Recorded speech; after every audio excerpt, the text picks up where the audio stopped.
अब क्योंकि वो उनकी स्पीच है, उन्होंने किन परिस्थितियों को और क्या किन विषयों को ध्यान में रख के दी, मैं उस पर ज़्यादा कुछ नहीं कहना चाहता। मेरा कहना ये है, सदन बुनियादी मुद्दों और जनता की उन चर्चा को लेकर जो फील्ड से, ग्राउंड से आ रही है, तो सदन में उन मुद्दों पर चर्चा होनी जरूरी है, जिस पे आज काफ़ी चर्चा हुई भी है और भविष्य में मुझे उम्मीद लगती है कि आगे भी चर्चा बढ़ेगी। अभी भी सदन चल रहा है, चर्चा चल रही।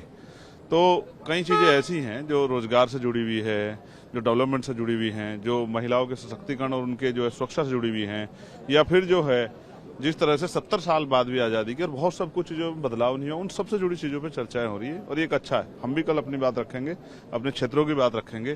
तो आज मुझे धर्म का बहुत सारा ज्ञान सदन से मिला। बेसिकली हम जो पॉलिटिक्स करते हैं वो मुद्दों आधारित पॉलिटिक्स है, उसमें हम लोग धर्म को इन्वॉल्व नहीं करते, क्योंकि जैसे धर्म आएगा तो बुनियादी मुद्दों से दूरी हो जाएगी।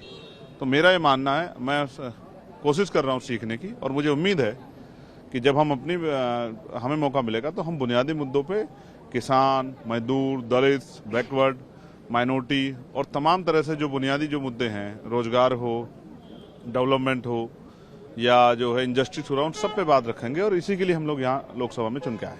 चंद्रशेखर जी, जो मुद्दे रखे गए खासतौर से किसानों के, अग्निवीर के, नीट के, या जो एक कहा गया कि डर का माहौल है, क्या राय रखते हैं आप? देखिए, अग्निवीर विषय है, अग्निवीर पे चर्चा होनी चाहिए। अगर अग्निवीर जो है अगर वो शहीद हो रहा है, उसको जो है वो जो अधिकार बैठता है उसका वो मिलना चाहिए, जिस पर चर्चाएं हुई हैं, सबने अपनी बात रखी है।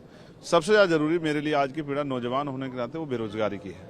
और जब जिस तरह से निजीकरण हुआ है, मुझे लगता है सरकार डिपार्टमेंट तो है नहीं, प्राइवेट सेक्टर में जिस तरह क्रैश हुआ है एक लंबे समय से प्राइवेट सेक्टर, तो जो छोटी जॉब्स थी लगभग वो खत्म हो गई है। तो ये एक बहुत बर्निंग इशू है कि रोजगार पे सब मिलके, सरकार भी और विपक्ष भी मिलके चर्चा करे कि नए रोजगार कैसे सृजित हो, और रोजगार आने से नौजवानों के चेहरों पर हंसी आए और उनके परिवारों की जिंदगी में खुशहाली आए, इस पर चर्चा करनी पड़ेगी। एक जो सबसे बड़ा मुद्दा है, हम मणिपुर पे बात कर रहे हैं बार बार, अच्छी बात है, मणिपुर पे बहुत जरूरी बात होनी चाहिए, लेकिन जो वुमन एट्रोसिटी है देश भर में, उन पे भी बात होनी बहुत जरूरी है, क्योंकि महिलाएं या ये जो वंचित वर्ग है, दलित या मुस्लिम, ये मरने के लिए पैदा नहीं हुए, आदिवासी, इनकी जिंदगी का मूल्य समझना पड़ेगा। इसलिए कानून व्यवस्था अच्छी हो, इस पर भी सरकारों को ध्यान देना चाहिए।